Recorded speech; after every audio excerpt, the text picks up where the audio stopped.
today as we discuss this very hard topic of domestic violence.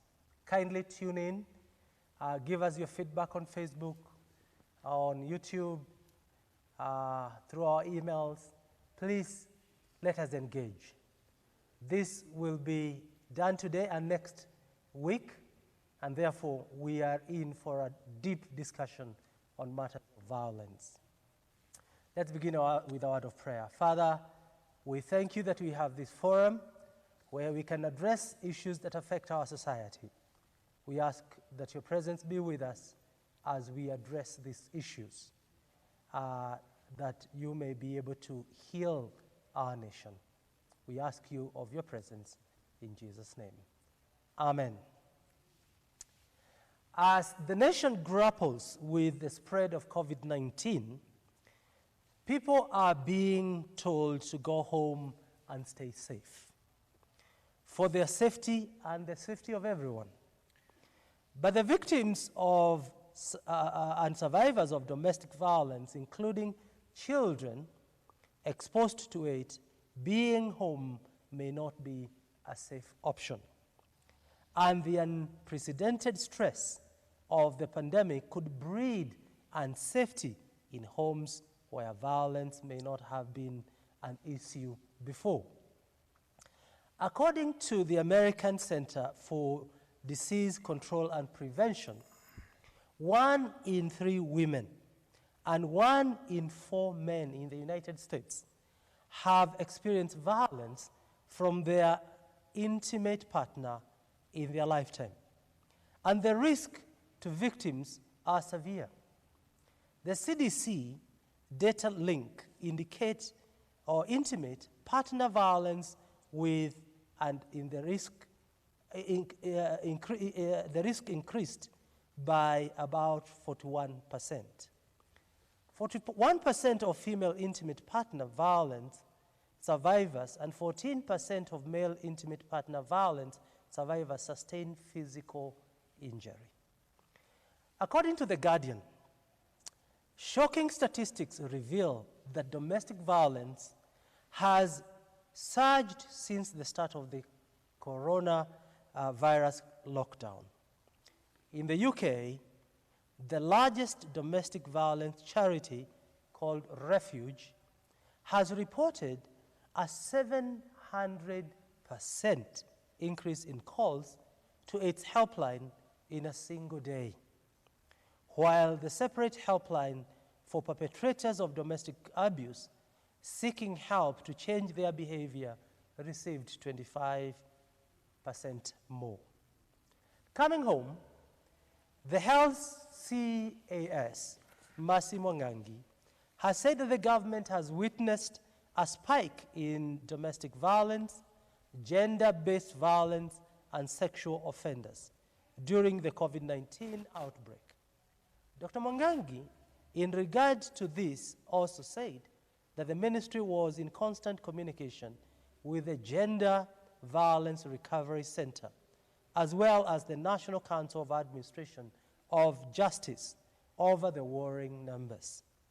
She said, and I quote, "Both organizations have told us there is an increase in both numbers of gender-based violence and sexual violence, and most of the times it has been noticed that the violence has been perpetrated by close relatives and guardians." End of quote.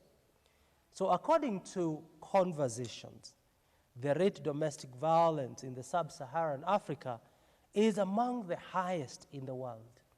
Over 47% of women in Kenya have experienced physical or sexual violence.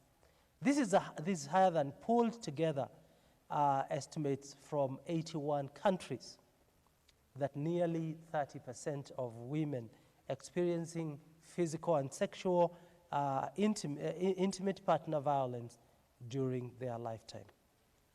I don't want to continue with the numbers.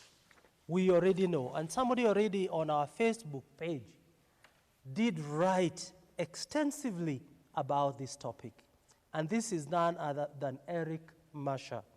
Eric Masha says that a compilation of the largest death paints a worrying trend of the disgruntled lot, impatient in resolving even the most trivial disagreement. To them, killing seems to be the only answer to their problem. It's quite a long one, and you can see it on our Facebook page. But it tells you that we are in for a big challenge, especially in the context of COVID-19. Our guest tonight is the Reverend Geoffrey Jenga. He's a well-known public speaker. Geoffrey worked with the insurance industry for 27 years. He is a mediator. In fact, many people now know Geoffrey as a mediator. He teaches and practices mediation. He also teaches and practices corporate governance. Reverend Geoffrey Jenga is a clergy in the Diocese of All Saints, based here at All Saints Cathedral, and he is a preacher. He's a family man with 3 children. It's also good for you to know that he is an accredited professional public mediator with the Kenyan judiciary. There's so much I can say about Reverend Geoffrey Jenga. Welcome to PDL. Thank you very much, Provost. I'm glad to be in this space for this time. Thank you. Now, let's dive into the whole discussion about domestic violence. In my preamble, I have given a few statistics, global, but also local, African, to show you that there seems to be a trend in increased domestic violence. Go ahead. I've been having, as I hear and listen to stories about domestic violence, I've been having a picture in my mind, in fact, a cartoon. And it would be hilarious if it wasn't tragic, of a lady running away from COVID-19 out there with all the beatings that she has received, only to come home and at the door find the husband also trying to chase her away. Where does she go? And my friend William Eshikati might as well want to draw a cartoon on domestic violence. It would be something to watch. Yes, indeed, it is reported that domestic violence has escalated in these days of COVID-19 pandemic. To escalate is to rise, is to peak. And there are homes which are supposed to be oases of peace and hope and joy have become a source of pain and hopelessness.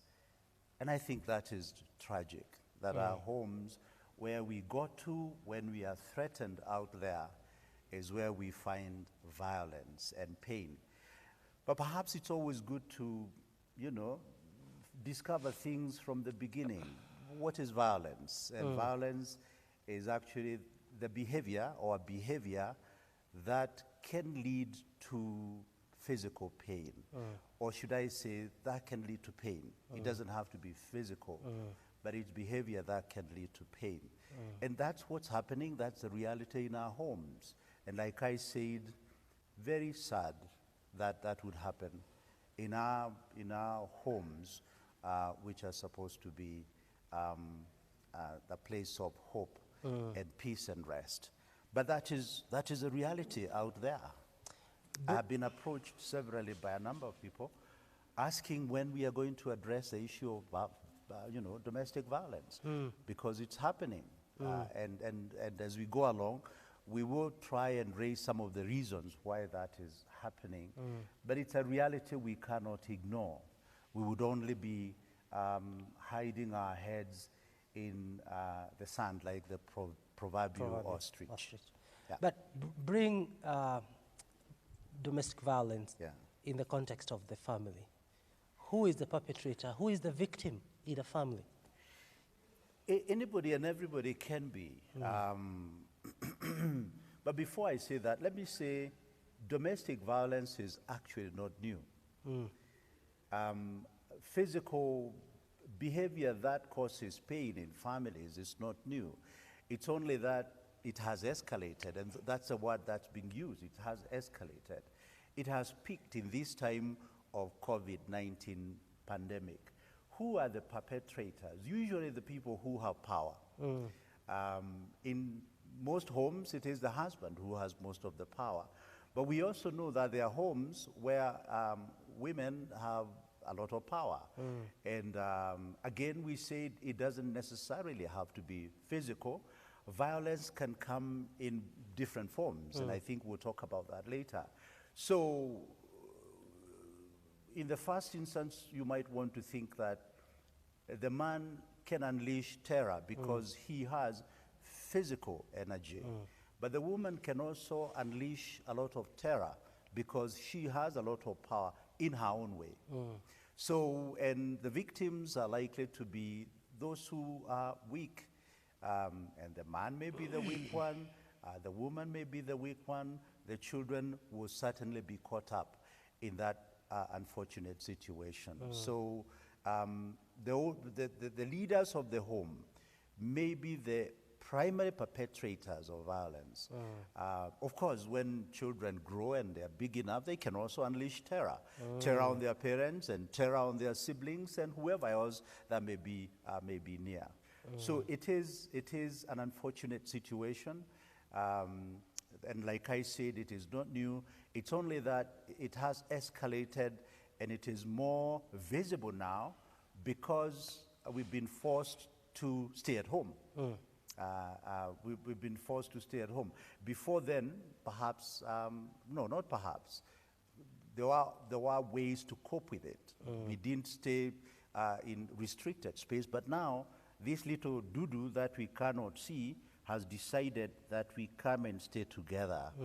And that has its own dynamics, bringing things which perhaps were not all very apparent before to the fore. And we now have to, I wake up, you are in my phase, I'm in your phase, and you may not exactly like what you see. You said that domestic violence is not new. Yeah. Let's go biblical a little. Yeah. You see violence right at the beginning of the Bible. Yes, in the first family. The first murder is reported or happened in the home of Adam and Eve. The brother knocked down the other and murdered him. And if you trace down the ancient families, you will see that there was always a violence. You can remember Tamar and the brother. There was rape in David's Family. David's family, and murder. Then Absalom killed his brother, the one who raped Tamar. So, yes, it's been there. You can watch it. You can see it. Up to this day, I think one area where I spend most of my time is mediating, providing mediation services in families, especially families where there is wealth and resources. As soon as the father dies, they rise, or the mother, they rise up against each other and begin destroying one another, sometimes in very strong physical violence or emotional violence. So it is there. We live with it in our homes, wherever we may be. So it is there. I have spent countless hours trying to help warring families live together. They say perhaps none is as divided as those of the same blood. Sure. So domestic violence is not new. And I think we need to look for ways to deal with it. In particular now that we are talking about domestic violence in this brought more to the fore by COVID-19, we need to look for ways where we can address it and deal with it. At least assist those who are caught in it, mainly because now you are forced to live together. Everybody is saying stay at home, and the home could be what is killing you. Yeah. Very powerful. One key thing that you've said is the perpetrator usually is the one that has power. Yes, Yes, the one who has power, and power can come in yes, different ways. yes, The man yes. has physical energy and strength. It can also be in the area of resources. The one who has more resources can nyanyasa the one who doesn't have resources. Now that we are forced to stay together, I may not be going out to look for wherewithal to live, and therefore depend on the one who has more resources, and we can inflict violence by denying that which the other one needs. Yeah, so the one who has physical power, emotional power, some of us are able to deal with things more than others. So it's possible that whatever power you have can be used against the other. The children now at home, they would spend most of their time out there in school. There's no opportunity now. Most of them are staying at home, and they can be caught up in that violence as helpless victims of the wranglings and the fightings between the couple. It's unfortunate. You know, when I think about our homes and I think about marriages, the picture that comes to my mind, again, William Eshikati might want to draw this. The picture that comes to mind is a crowd and a bus. The crowd, there's a crowd outside of the bus trying to get in, and there's a crowd inside the bus wanting to get out. It's a powerful picture in my mind. And one wonders, why is this? We were supposed to live in peace and harmony. But then, of course, we have to contend with the original sin and the fallout. If you'd like to get in touch with us, please inbox us, comment on our Facebook page. We are live now. Please ask us questions so that this desk can be relevant to you, and we'll try to, as much as possible, to address your areas of concern. Now, let's talk about manifestation of violence. What are those signs that you can look and tell, do a diagnosis of yourself? Maybe there is somebody listening to us this morning and they are in a violent situation, but they may not know they're in a violent situation. What are those signs that somebody can be able to look at and diagnose that they are actually in a violent relationship? Well, like we said, the biggest problem is that we've been forced to live together. You see, before COVID demanded that we stay together, it was possible for someone to go away. The wife could go to a chama and spend time talking with the girls.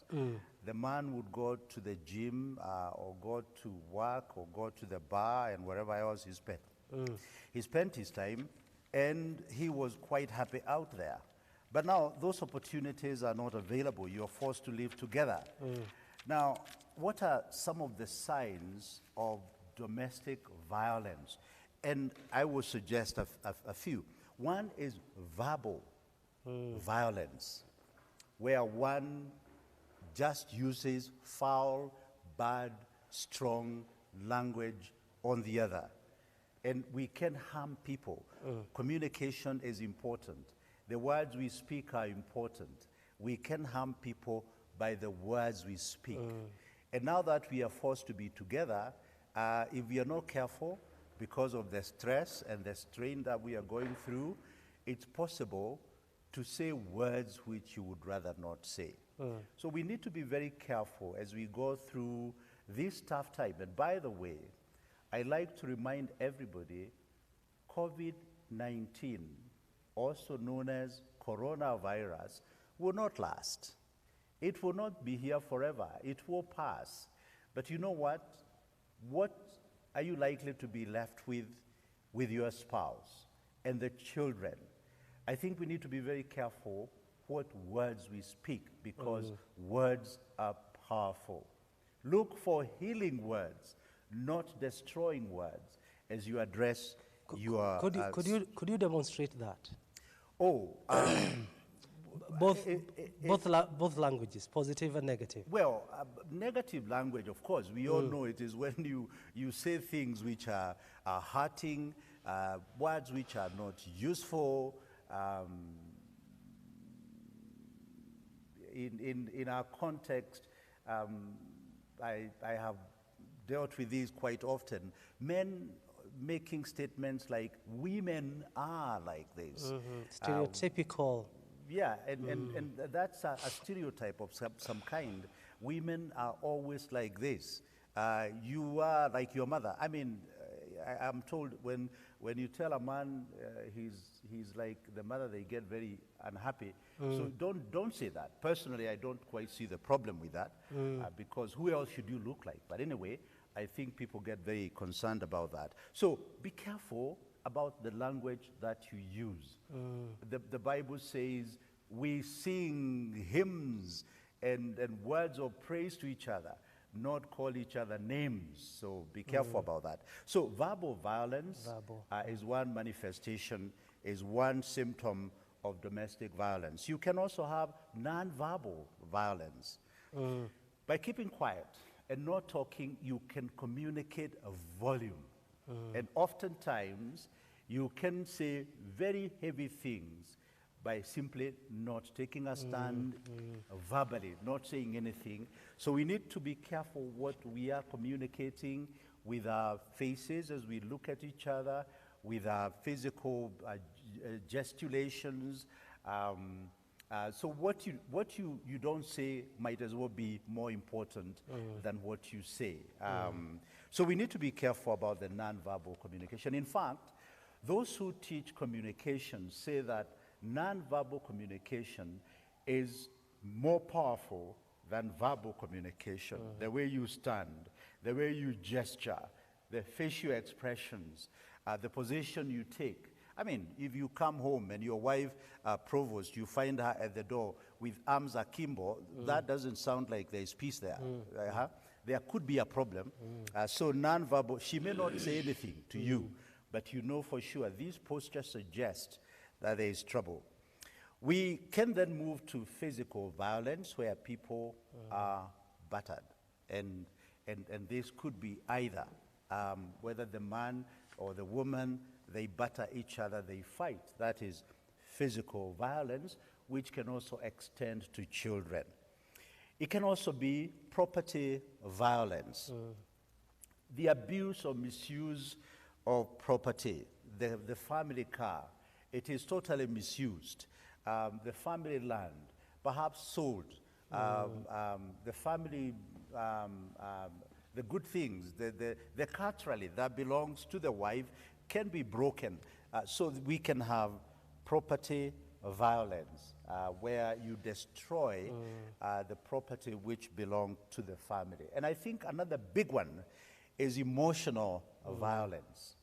Emotional violence, where you hurt someone on the inside by the things you do or withhold or unleash on them, and you hurt them emotionally, refusing to talk to them,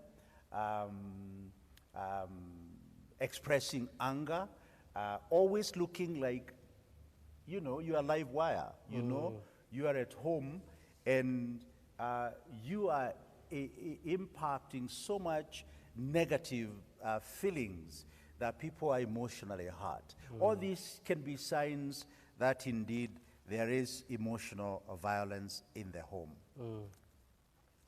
We continue to ask you to send us your questions, and we've already received 2 from Faith Mwendendongo.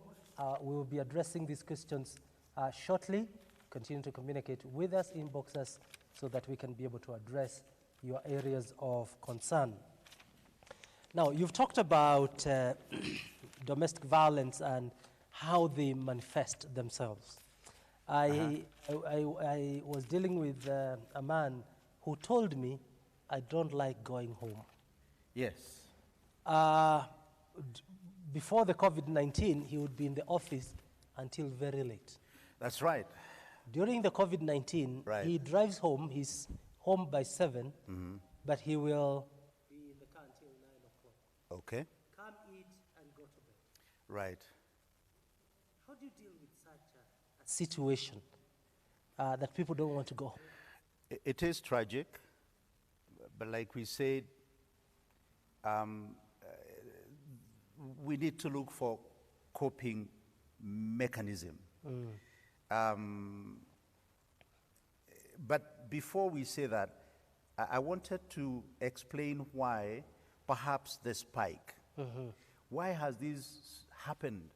And it has become a spectacle that people are having trouble. You have that friend who would come at 7, and then remain in the car until late in the night to come and sleep. So why has this happened? And there are a number of reasons why this has happened. I think the biggest is that we are in each other's space. That guy would be in the office or pass by some other place and spend time out there and enjoy himself. Or his pattern would be to wake up at 4 in the morning and then go to the gym, perhaps have breakfast or go and have breakfast somewhere, and then go to work, and he doesn't come back until 9 at night, and she will find everybody asleep. This is not possible now. And in that pattern, where you would wake up at 4 and come back after 9, you, in a way, have forgotten the other one existed because you have your own life. You're living your own life. And now, COVID-19 has decreed that you have to be around each other all the time. It's not just part of the time, Provost, it's all the time. And this has a way of increasing pressure. It has a way of increasing tension, especially among people who don't like each other. Because the reason why you spend so much time out there, by and large, is because you don't like each other. I mean, somebody will say they are very busy. It isn't true. When you're courting, you're also very busy. But you did everything you could to be together and to look for each other. And indeed you did. So we need to be aware of that situation. The other reason why the violence is spiking and growing big is because in our homes we have unresolved baggage in the past. There are issues you did not resolve then, and now because you're in each other's face, they demand attention. Now that you're together, that extra marital relationship that has been going on for a long time, now you are not passing by there, you come home, and she knows that it exists. So she may want that to be resolved, and as she pushes for that to be resolved, then there can be a problem. Or the drinking habit. You know, the homes now have become the bar for those men who drink alcohol out there. Because the bar is closed, and perhaps the CS Mutahi Kagwe's thinking that you go and order 1 sausage and then 4 beers is not really working very well. So you're forced to come home and then bring the drink home, and that can become a problem as you get drunk. When you get intoxicated, it's very easy for there to be disagreements and fight. Or the quarrel with the in-laws. You know, now you are together and you can begin to quarrel about the in-laws, about your mother, about your father, about your siblings, your brother. The brother and sister who comes and perhaps is forced to be with you. And that can be a cause of war. Or you remind each other of the failures of the past. You know, ladies, I'm told, remember everything. And all those failures of the past may now come, and the man would be reminded of the failures, all the things which did not work in the past. And this could lead to violence. You see, COVID-19 has actually removed the coping mechanisms. I said earlier, she would go to the chamas and just talk and put her time into those relationships. The men would go out with what I hear is called my boys. You know, you are out there having fun with the boys. Or you go to the gym. Or you go for the weddings, especially for the ladies. They like weddings. And while out there, You are restored, you deal with your emotions, you deal with your tensions. Now, weddings are now for, I think, 15 people or thereabout. thereabout. So we cannot have those occasions anymore. The chamas, you know, you will be arrested if you found in a chama meeting. We are forced then to stay together. You are now forced to gaze at each other, and you don't exactly like what you see, and this could lead to violence. Another thing that could lead to violence at home is what I call misguided spirituality. Misguided spirituality. How does that work? Now, because the guy is grounded and he's at home, the wife may take this as the opportunity to push the man to be the priest of the home, a job he abandoned long time ago or has never done. And you ask him to pray for the family and to read the Bible. And this is completely strange territory for this guy. You might also be in a mood for fellowship, and the guy knows nothing about that. And that could lead to a lot of violence.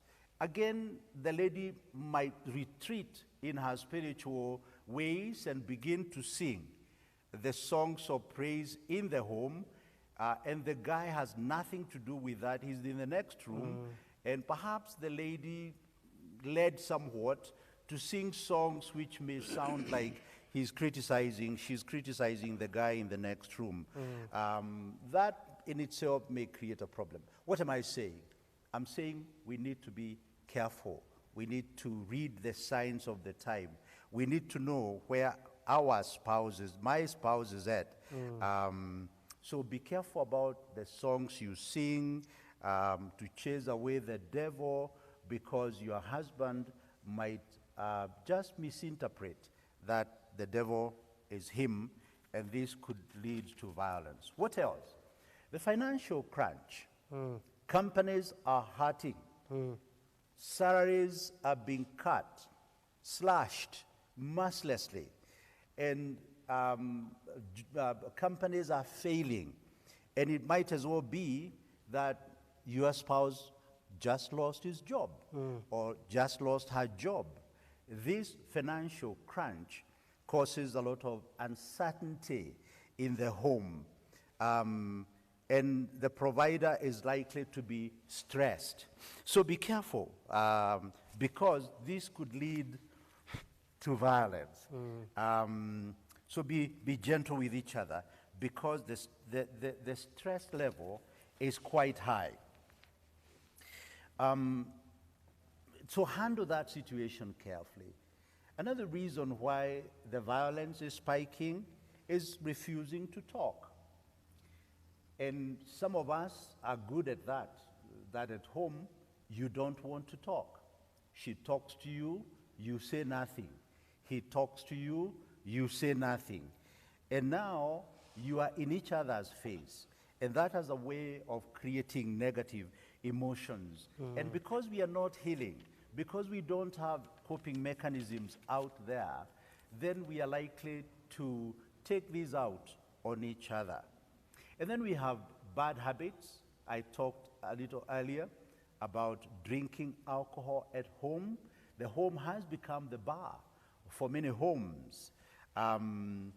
Excessive time on television. Those are signs that there's trouble in that home. Or overwork. Now that we can work at home, you can move from one meeting to the next, from 7 in the morning to 10 at night, and those virtual meetings and working on laptop can create a lot of tension at home, or even overeating and oversleeping. I mean, there are those who respond to stress by overeating. In fact, someone was asking me the other day whether I have enlarged our door because they think I'm overeating. They say that I have put on weight. So they wondered how I'm going to walk out when this thing is over. Oversleeping, there are people who really never got enough sleep. All these are things that can cause a lot of problems at home, and we can talk about others. We'll start getting now into questions. There are many people engaging with us. Faith Mwende, as I had mentioned earlier, has sent 3 questions. For now, I'll deal with the last one. And I think you've addressed it. What are the telltale signs that a person is in violence? Can you simplify it in layman's language?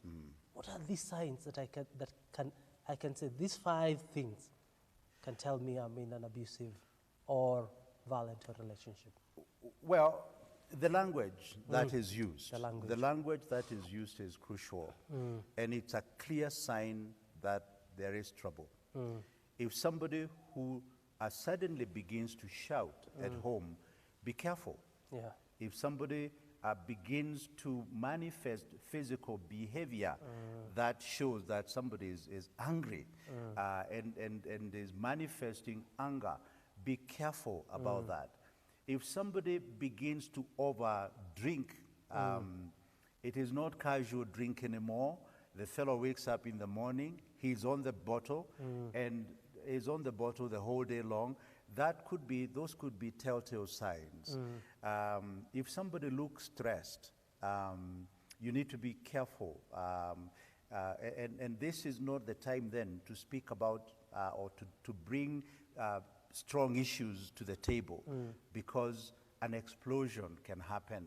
And when a volcano explodes, it can scatter people in different directions. So those are some of the things to look for.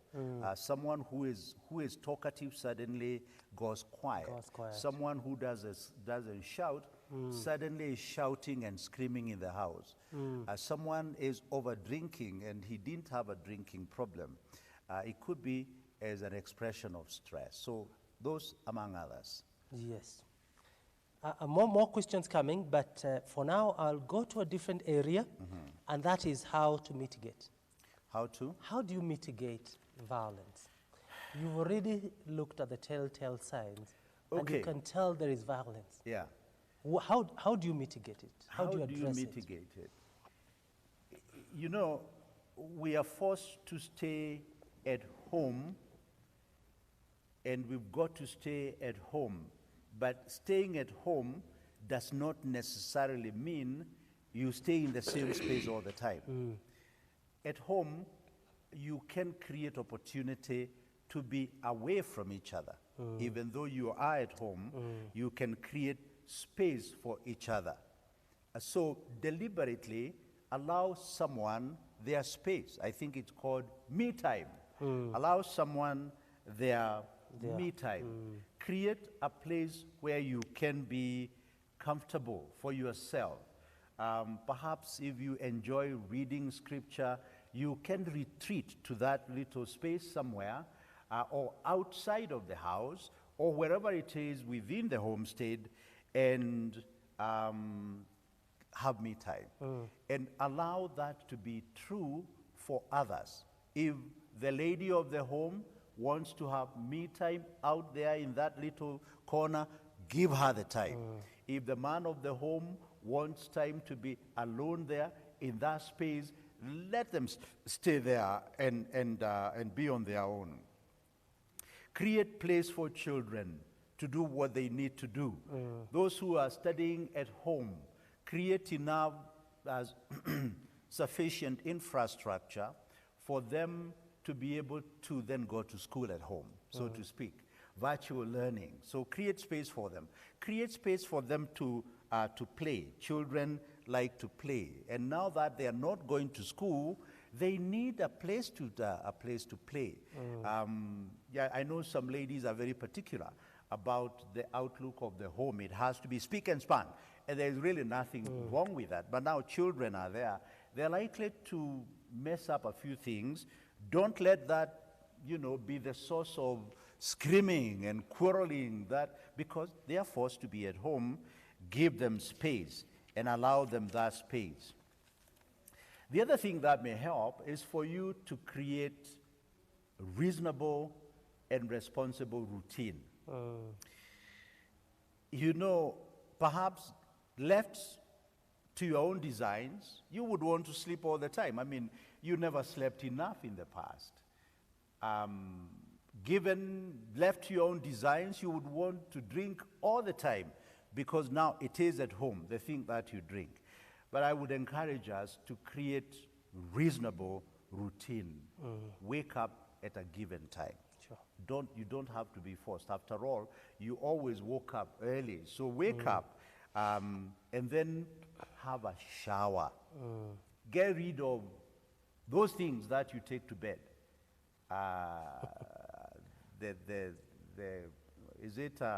The things people, I'm told some ladies wear some avocado concoctions on their face.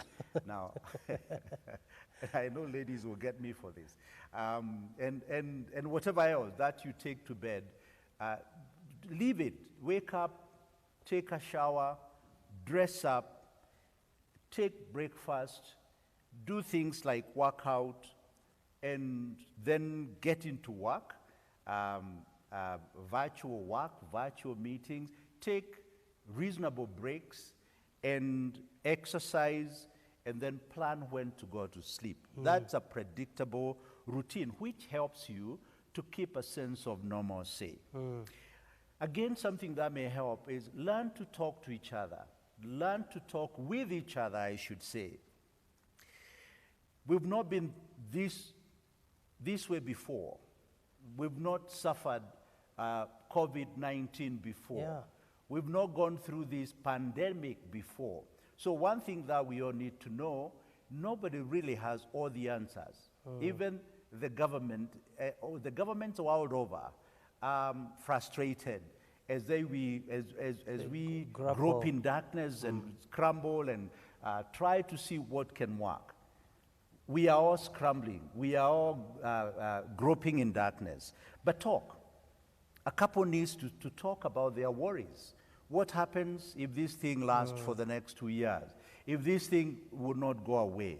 If this thing cuts our resources by half or whatever percentage? What happens if we cannot work without masks? What happens? What do we need to do? So we need to talk about our worries and our concerns with each other. Remember, you are the closest individuals. You belong together.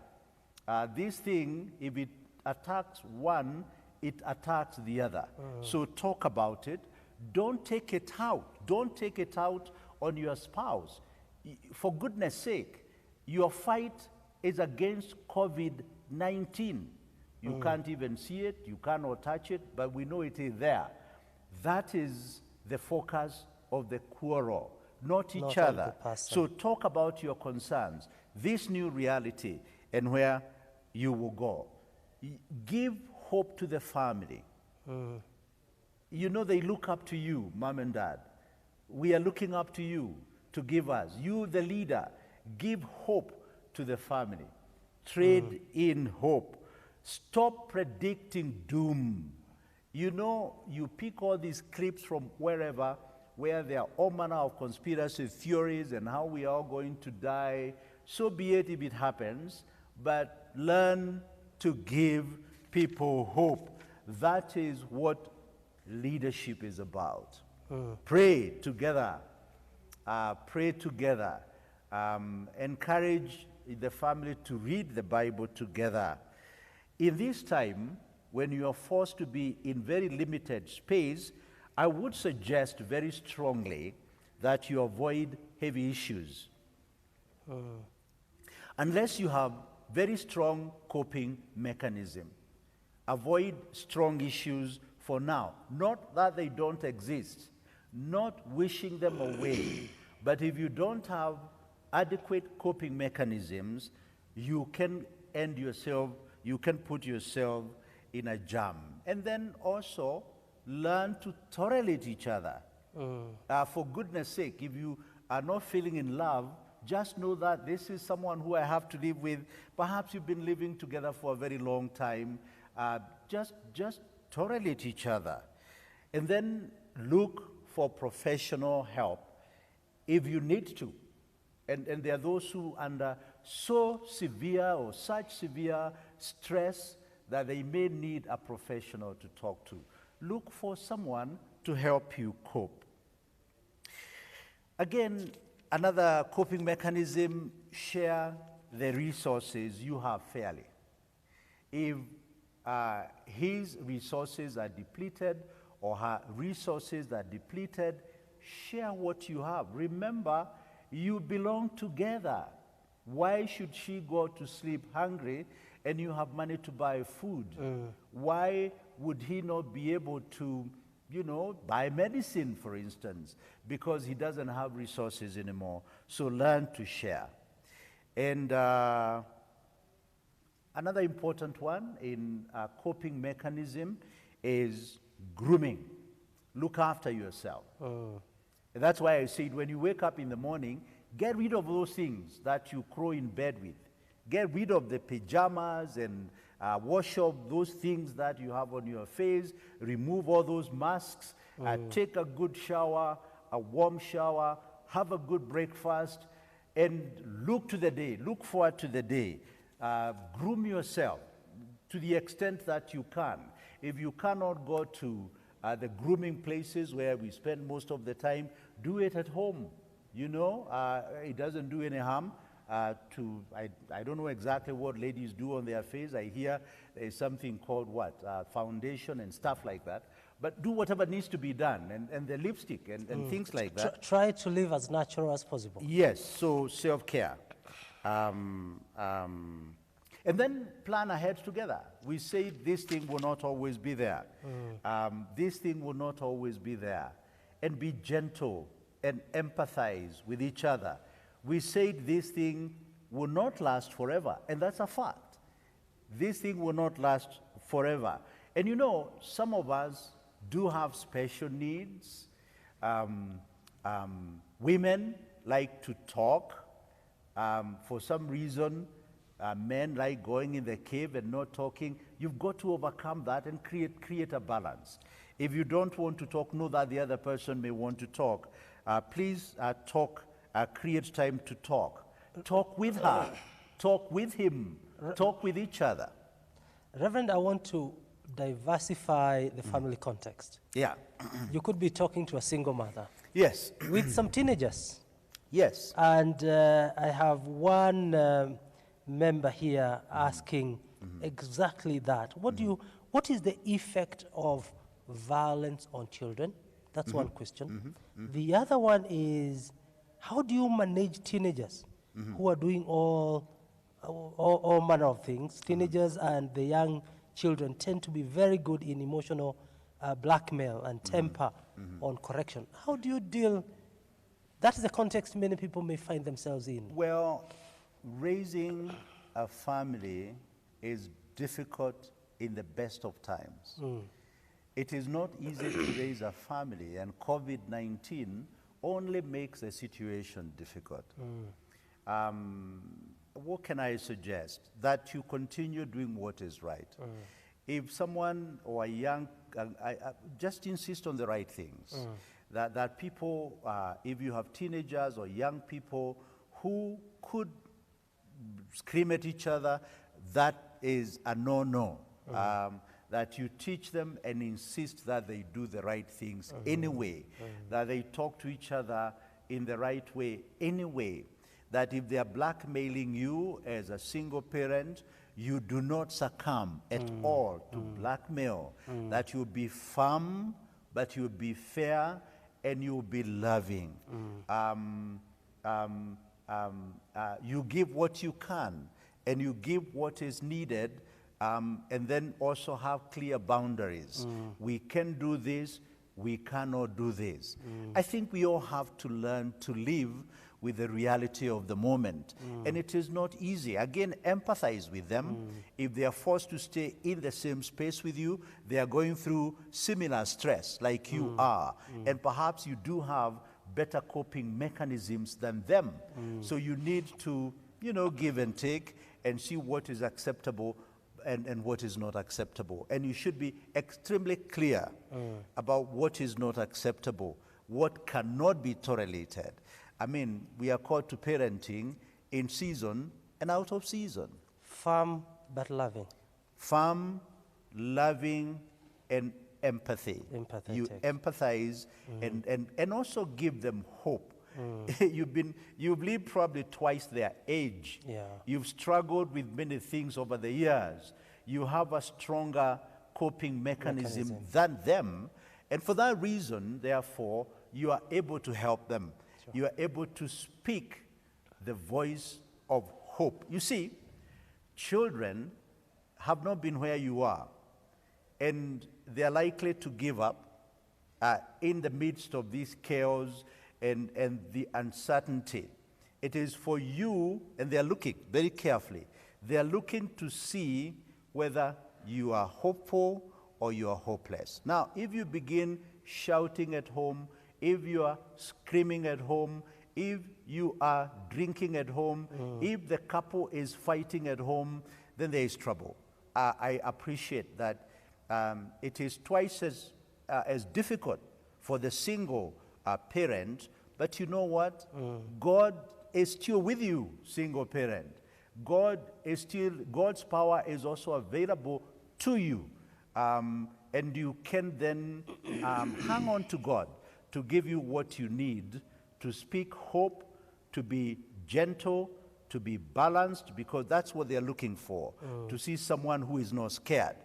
Because if the head of the family, whether that be a single mother or a single father or the couple, if the head of the family is acting scared, that multiplies many times over to the children. To the children. The effect is on the effect children. is massive, and it is negative. So I would encourage those single parents, continue doing what is right.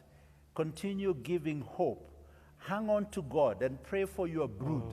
But also be very careful about the behavior you allow and what you must not allow in that home. A member by the name Enid in Sinza says, how do you help someone who is in an abusive relationship, not marriage, and they do not want to leave? Well, I know we'll dive into this next week. Abusive relationship, whether marriage or no marriage, the effect is the same. Yeah. And it can be drastic, it can be tragic. I will be the last person to tell someone to wait at home to come to be cut into pieces by an abusive partner. If your partner is abusive, you've got to move out of that space and look for another space. I am not saying you now have solved all the problems, but it is only if you are alive that you can solve the problem that you are faced with. If the fellow is violent or the woman is violent and they are walking around with a knife or a big rungu to hit you, I think you would be a fool to insist, now that I'm married to this man, I must let him murder me. No. That should not be. I think there is a case for finding a shelter, a safe place, and then look for solutions, because tomorrow then I will find you and you might be able to solve the problem. Be responsible. Life is yours. Yeah. You cannot justify violence because you are in a relationship. You need to address it. And next Wednesday we'll be dealing with that a little deeper, and I'll be introducing it at the end of the talk show. Yeah. Many people have commented. Pauline Wawira Gikanga says, yes, overworking at home may also become a challenge. Yes. And there is need for planning time for work and family. That's right. Then Grace Madoka has also commented about during the COVID-19 period, can couples resolve issues, taking into account that meeting with mediators or pastors might prove difficult? Where is the place where you need to resolve your problems, but also a place where you feel we need someone, even in the context we are in? I have done mediations through virtual contact, through the phone. People can talk. I can call someone, they can call me.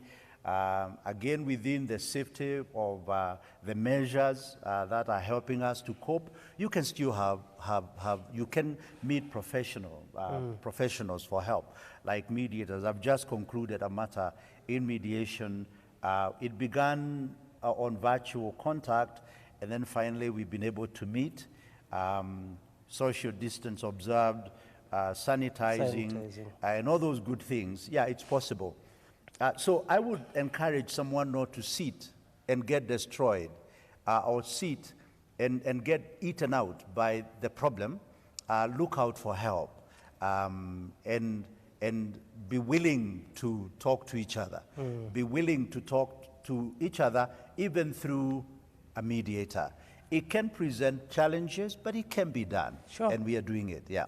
Yes, well, I know we have the limitation of meeting because of the COVID-19. However, it's not an excuse for you to live as a couple or a family with violence in your home. No. And I know on Saturday, I had a couple in my house. We actually sat outside in the grass, kept our social distancing, and I was able to handle a matter. In other words, don't be desperate at home in the name of COVID-19. I know you wanted to comment. Let me say something about the need of the moment. Many companies are taking the attitude, and it's correct, that it is survival time. We need to focus on survival for now. This storm will pass, but we need to survive the storm. So do everything you can, including packing away some of the things you know you may not be able to deal with now. It is not the time to insist that we solve all the baggage, and especially if you don't have a good coping mechanism or you don't have someone to help you. Tomorrow will come. COVID will go away, and we can then deal with this thing. Don't even make this like it is the opportunity. Now that the guy is forced to be at home, it is when to unpack everything. You could be making a serious mistake. So yes, talk. If there is capacity, ask for help, because you can still talk. Both of you can call the pastor and put the phone on speakerphone, or you can have Zoom meetings where you can actually conduct business. Many meetings are happening, but please focus on survival for now. There will be tomorrow to fight all those battles. We are coming to the end, Reverend Geoffrey Jenga, and you realize this is a very heavy matter. If I had time, I would have referred to a case study that was actually done in Kenya of 500 men between the age of 18 and 34 who are interviewed in Meru in central Kenya, of whom 263 were in a relationship. Now, they were given a continuum of 0 to 10, and they were supposed to put an X where they thought they were located in social ladder. Now, what came out of this was that self-esteem appears in this study to reveal how social status affects conflict resolutions. It's like people with less social personal esteem or even less resources tend to be affected more. That's true. You know, we are defined by different things. Men are generally defined by work. And you can see how tragic that can be. If then work is not there. Resources mean a lot more to men, that they are able to maintain, to support the family. Their esteem plummets when they don't have that job, when they don't have that financial might anymore, when they don't have a public social esteem because they don't have wherewithal. And that's why politicians suffer a lot, because they are out there, especially men, campaigning and fighting and being called all good names, and then suddenly that job is not there anymore, and they have to sit looking and really being completely helpless.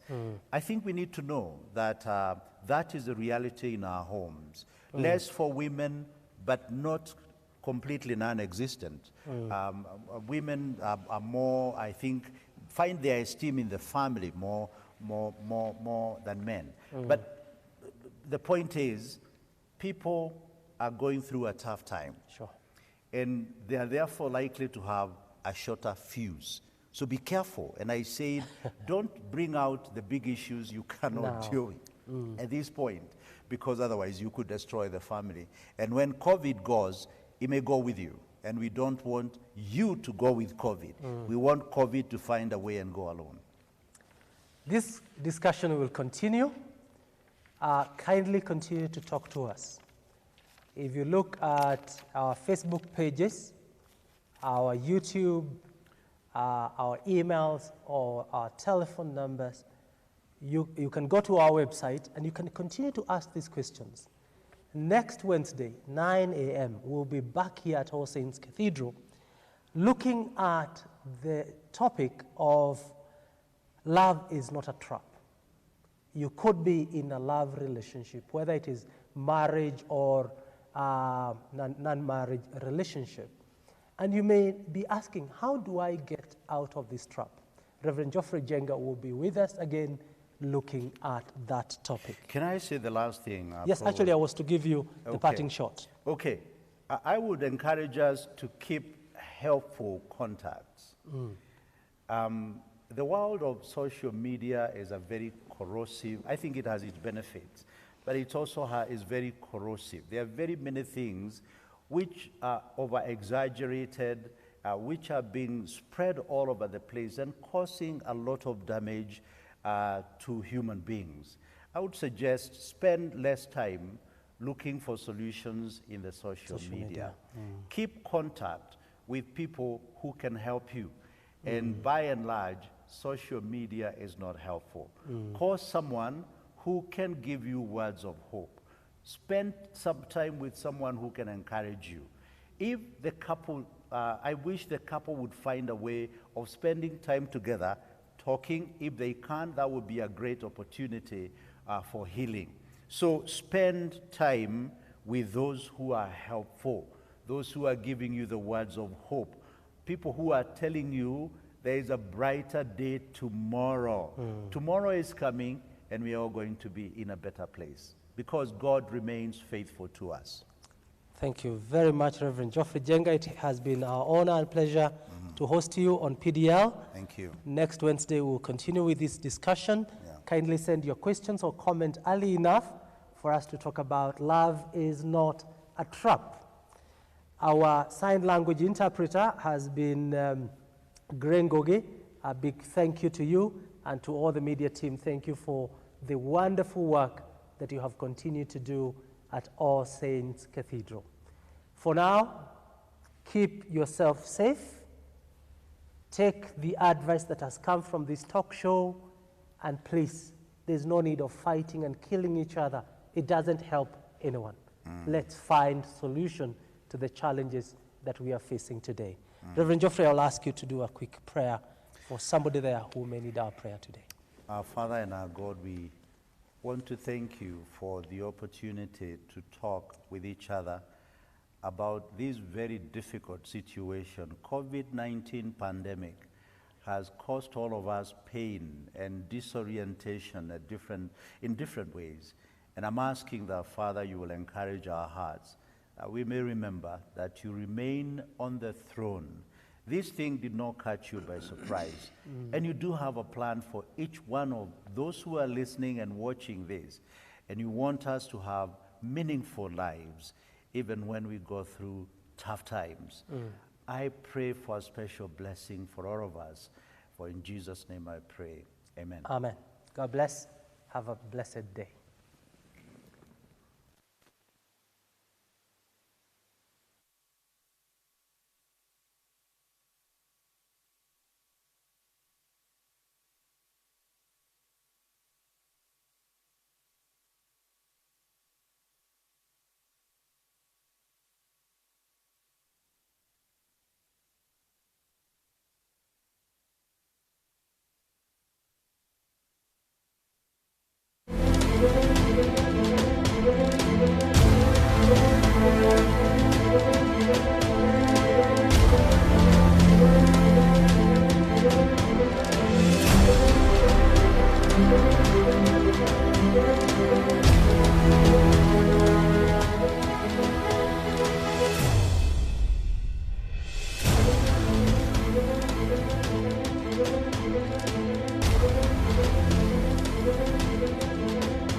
you.